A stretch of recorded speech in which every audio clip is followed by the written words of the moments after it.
Très mauvaise nouvelle, Eduardo Camavinga va quitter les Bleus, il se pourrait qu'il ait une blessure vraiment grave voire dramatique. Dans quelques instants nous allons vous montrer la vidéo du contact et vous expliquer, donc restez bien jusqu'à la fin.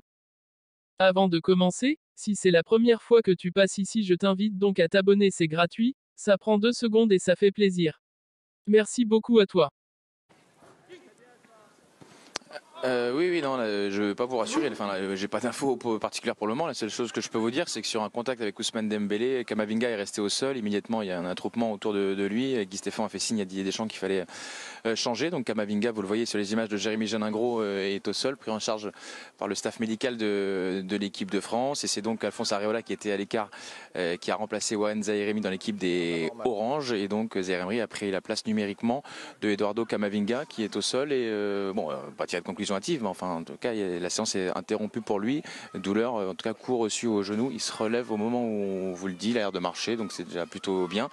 Évidemment, on essaiera d'avoir les informations le plus rapidement possible. Mais voilà, mauvaise nouvelle pour l'équipe de France et pour Eduardo Camavinga. Merci Bertrand. Un mot, Benoît, vous voyez ça, les chocs, genou contre genou, j'imagine, j'ai pas vu l'image, hein, parce que Bertrand, j'étais avec vous, donc un choc sur le genou, un coup, c'est très mal sur le genou. Oui, un coup ça fait mal, mais après le lendemain, il y a encore quelques hématomes et le surlendemain, c'est terminé.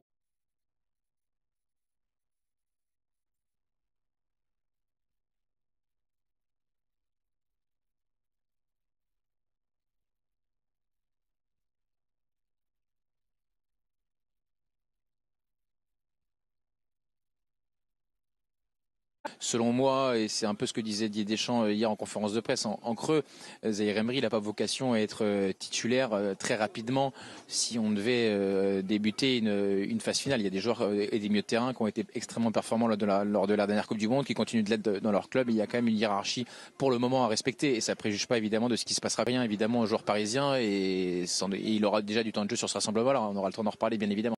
Je suis convaincu par Marcus Thuram en pointe parce qu'il réalise des performances intéressantes avec son club, parce que comme le sélectionneur l'a dit, il a eu assez peu de temps de jeu par rapport à ses deux autres concurrents et je pense qu'il a tout à fait mérité dans des matchs avec un enjeu limité, va-t-on dire, de prouver sa qualité. Sur le dernier match où il a eu le plus de temps de jeu, quand il était entré en jeu, il avait marqué face à l'Irlande, son premier but en équipe de France. Donc oui, j'ai envie de le voir. Après, ensuite, totalement convaincu.